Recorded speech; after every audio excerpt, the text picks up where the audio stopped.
ঠিকই আছে, কিন্তু যেটা আমি এখন কাজ করতে গিয়ে বোধ করি যে আমাদের বাঙালিদের বা ভারতীয়দের ইতিহাস বোধটা কয়েকজন আমেরিকা থেকে এসে শীতে বক্তৃতা দিয়ে যাবেন এটা সীমাবদ্ধ হয়ে গেছে।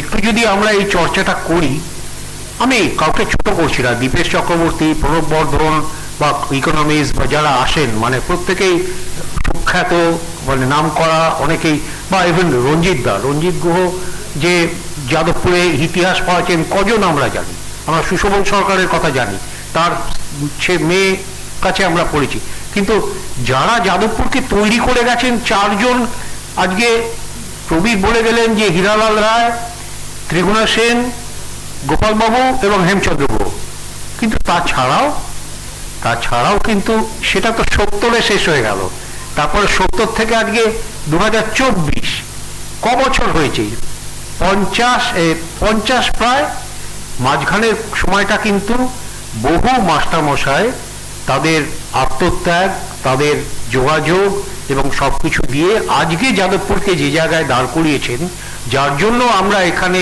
অধ্যাপক অমিতাভ দত্ত রয়েছেন, অধ্যাপক সৌভিক ভট্টাচার্য রয়েছেন, এরকম মানুষকে পেয়েছি যারা শালক্রাংশ শুধু চেহারাতে নয়, লম্বাতে নয়, তারা সব দিক থেকে একাডেমিক্যালি অন্য সব দিক থেকে তারা অত্যন্ত লম্বা, এবং সেইটা ভারতবর্ষের জনগণ বুঝতে পারছে যে যাদবপুর কি তৈরি করতে পারে। মিডিয়া যাদবপুরকে যেভাবে প্রচারিত করছে এটাতে বিভ্রান্ত হবেন না। যাদবপুরের ভেতরে এখনো যা আছে, যে মাস্টারমশাইরা আছেন, শুধু ইঞ্জিনিয়ারিংয়ে নয়, আর্টস সায়েন্স সব মিলিয়ে যে ডেডিকেশন, যে পরিমাণ তাদের মানে ছাত্রছাত্রীদের প্রতি দরদ, যেভাবে তারা ক্লাবগুলো গড়ে তুলেছেন, যেভাবে হেমেন্দু বিশ্বাস এখনো আছেন একভাবে ক্লাবগুলোকে গড়ে তুলতে সাহায্য করেছিলেন, এটা খুব জোর গলায় বলা যায় যে Jadavpur built up the heart not the brains. একটা পেপার আছে, রিসেন্টলি পড়ছিলাম, IIT trains the brain but not the heart. Anyway, আমি একটু বেশি বলে ফেললাম, কিন্তু সুযোগ তো গোপালবাবুর জীবনী নিয়ে বেশি কথা বলা কখনোই হয়নি খুব একটা, তাই আমি এখানেই বলছি যে আমরা গোপালবাবুর স্মরণে আজকে যে বক্তৃতা হয়েছে সেটা শুনে আমরা নিজেরা ঋদ্ধ হব, এটাই আশা করছি। ধন্যবাদ।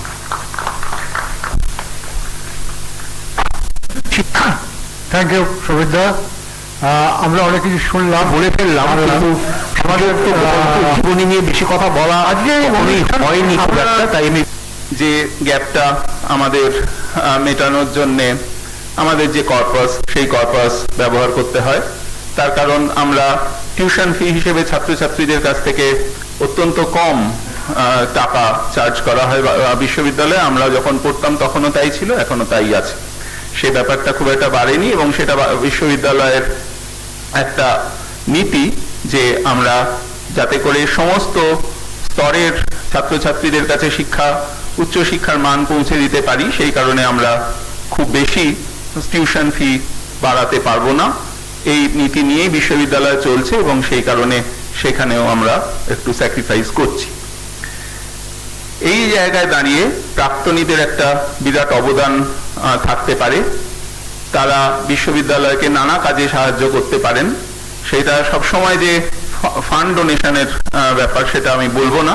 ফান্ড ডোনেশন ছাড়াও আরো অন্যান্য নানা দিক দিয়ে প্রাক্তনীদের অ্যাডভাইস, প্রাক্তনীদের গাইডেন্স বিশ্ববিদ্যালয়কে এগিয়ে নিয়ে যেতে, বিশ্ববিদ্যালয়ের মান বজায় রাখতে সাহায্য করতে পারে।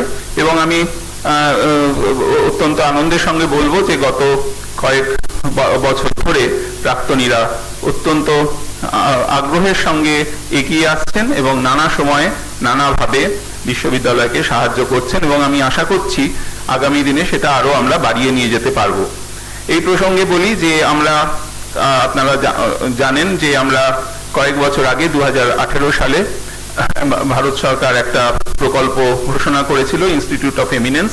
সেই ইনস্টিটিউট অফ এমিনেন্সের অ্যাপ্লিকেশনের জন্য একটা বড় অ্যামাউন্টের অ্যাপ্লিকেশন ফি জমা দিতে হয়েছিল, যেখানে প্রাক্তনীরা আমাদের সাহায্য করেছিলেন। এছাড়াও গত 1-2 বছরে প্রাক্তনীরা বিভিন্নভাবে বিভিন্ন রকম স্কিমে আমাদের অ্যালামনি অ্যাসোসিয়েশন তো করেই থাকেন। অ্যালামনি অ্যাসোসিয়েশনের কিছু প্রজেক্ট আছে তারা আমাদের ছাত্রছাত্রীদের স্কলারশিপ প্রদান করেন, এবং ফার্স্ট মানে প্রি ফাইনাল ইয়ারের আগে যে সমস্ত ইয়ারে ছাত্রছাত্রীরা পড়ে সেই ইয়ারগুলোতে যারা টপার হয় তাদেরকে মেডেল দিয়ে তাদের উদ্বুদ্ধ করেন। এই কাজগুলো তারা করছেন, কিন্তু তাছাড়াও অন্যান্য আরো অনেক alumni association, global Jadavpur university alumni foundation বা east coast alumni foundation, south California alumni foundation, alumni association এবং দেশের মধ্যেও মুম্বাই অ্যালামনি অ্যাসোসিয়েশন এবং আরো বেশ কয়েকটি অ্যালামনি অ্যাসোসিয়েশন এগিয়ে আসছেন। তারা নানান রকম ভাবে আমাদের সাহায্য করছেন। গত বছর বিশ্ববিদ্যালয়ে একটা অ্যালামনি সেল তৈরি করেছে। সেই অ্যালামনি সেলে আমরা চেষ্টা করছি সেই অ্যালামনি সেলের মাধ্যমে বিশ্ববিদ্যালয়ের তরফ থেকে আরো বড় অংশের অ্যালামনিদের কাছে পৌঁছে যাওয়া এবং তাদের সঙ্গে বিভিন্নভাবে যোগাযোগ স্থাপন করা, যাতে করে অ্যালামনিদের নানান রকম কন্ট্রিবিউশন বিশ্ববিদ্যালয়ের কাজে আমরা ব্যবহার করতে পারি। এই নিয়ে আর খুব বিশদ আলোচনায় যাব না, কারণ সৌভিকদার বক্তব্য অনেকটাই এই ব্যাপারেই। সৌভিকদা বলবে কিভাবে স্ট্রাকচার্ড ওয়েতে এই অ্যালামনি এনগেজমেন্টকে আমরা ইউজ করতে পারি বিশ্ববিদ্যালয়ের কাজে, যাতে করে তার সাহায্যে আমরা বিশ্ববিদ্যালয়কে আরো ওপরের দিকে নিয়ে যেতে পারি। সৌভিকদাকে ইন্ট্রোডিউস করার একটা ব্যাপার আছে। আপনারা অনেকেই ওনাকে চেনেন, সুতরাং খুব বিশদে হয়তো বলার প্রয়োজন হবে না, কিন্তু তবু বলি যে প্রফেসর সৌভিক ভট্টাচার্য আমাদের এখান থেকে 1981 সালে মেকানিক্যাল ইঞ্জিনিয়ারিং বিভাগ থেকে গ্র্যাজুয়েশন করার পর টেক্সাস A&M থেকে উনি পিএইচডি করেছেন। তারপরে উনি বোধহয় নিউজিল্যান্ডে কিছুদিন অধ্যাপনা করার পর IIT খড়গপুরে মেকানিক্যাল ইঞ্জিনিয়ারিং ডিপার্টমেন্টে অধ্যাপনার কাজে নিযুক্ত ছিলেন। এবং আমি যখন IIT-তে পিএইচডি করতে যাই সেই সময় প্রথম সৌভিকদার সঙ্গে আলাপ, এবং সৌভিকদা অত্যন্ত তখন মানে আমি এখান থেকে গিয়েছিলাম IIT-তে পিএইচডি করতে, সেখানে সৌভিকদার একটা অন্যরকম মানে আছে, এত সহজে আপন করে নিতে পারেন, এবং সেই কারণে সৌভিকদার কাছ থেকে অনেক বিষয়ে অনেক কমফর্ট পেয়েছিলাম সেই সময়। তারপরে সৌভিকদা আমাদের এখানে ভাইস চ্যান্সেলর হয়ে আসেন 2013 সালে। সেই সময় আমরা অনেক আশা নিয়ে সৌভিকদার দিকে তাকিয়েছিলাম এবং অনেক পরিকল্পনাও ছিল। আমরা অনেকেই ওনার সঙ্গে কাজ করার জন্য মুখিয়েছিলাম, শুরুও করেছিলাম। ইনসিডেন্টালি সেই সময় আমাদের 25 বছরের মানে আমাদের গ্র্যাজুয়েশনের 25 বছর হয়, এবং সেই যে অনুষ্ঠান হয়েছিল সেখানে সৌভিকদা ভাইস চ্যান্সেলর হিসেবে উপস্থিত ছিলেন, এবং আমার মনে আছে আমার ব্যাচের সকলেই অত্যন্ত উদ্বুদ্ধ হয়েছিল ওনাকে দেখে, এবং আমরা সকলেই আশা করেছিলাম যে আমরা অনেকটা এগিয়ে যেতে পারবো ওনার নেতৃত্বে। কিন্তু আনফর্চুনেটলি সৌভিকদাকে এখানে খুব বেশি দিন উনি থাকতে পারেননি। তারপরে উনি বিটস পিলানির ভাইস চ্যান্সেলর হন এবং সেখানে দীর্ঘদিন প্রায় 6 বছর ছিলেন ভাইস চ্যান্সেলর হিসেবে। এবং সেইখানে ভাইস চ্যান্সেলর হিসেবে থাকার সময় বিটস পিলানিতে উনি অ্যালামনি এনগেজমেন্টের অনেক কাজ করেন, এবং একটা বিরাট সিগনিফিক্যান্ট অ্যামাউন্ট অফ ফান্ড উনি অ্যালামনিদের থেকে বিটস পিলানির জন্য জোগাড় করতে পারেন ওনার নেতৃত্বে। সেটাই আমরা আজকে শুনবো আরো বিশেষভাবে কিভাবে সেটা করা যায়। এছাড়া সৌভিকদা আরো অনেক কিছুতেই জড়িত। উনি Indian national academy of engineering এবং national academy of sciences of India, এই দুটি একাডেমির ফেলো। INA-র বিভিন্ন কমিটিতে আমি সৌভিকদার সঙ্গে কাজ করেছি, এবং সেখানেও দেখেছি উনি কিভাবে মানে লিডারশিপ দিয়ে এগিয়ে নিয়ে যেতে পারেন। এইটুকুই বলা। আর এখন উনি আছেন TCG গ্রুপের যে নতুন ইনস্টিটিউট হয়েছে সেইখানে as adviser, senior academic vice president. তো এইটুকু বলে আমি শেষ করছি। প্রফেসর সৌভিক ভট্টাচার্যকে এর পরের ওনারই বলার, সুতরাং ওনাকে আমন্ত্রণ জানাচ্ছি। Thank you. আমাদের পরের অনুষ্ঠান শুরু করার আগে আমি রিকোয়েস্ট করবো আপনাদের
এখানে রাখি ওটা ওনার জল।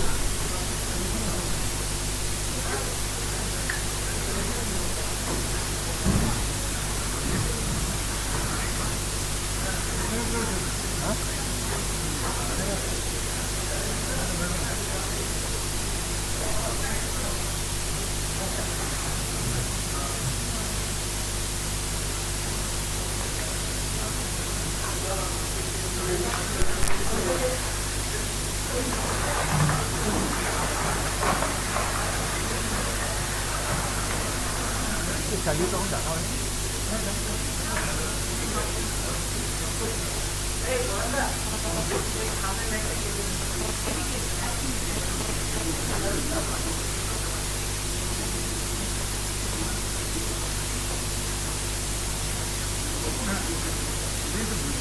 বাবা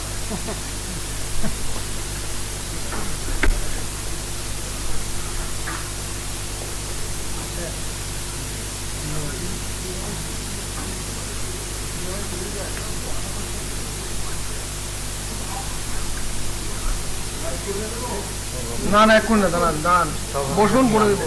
আসেনি তো ইউএসবি কানেক্টর এসেছিল।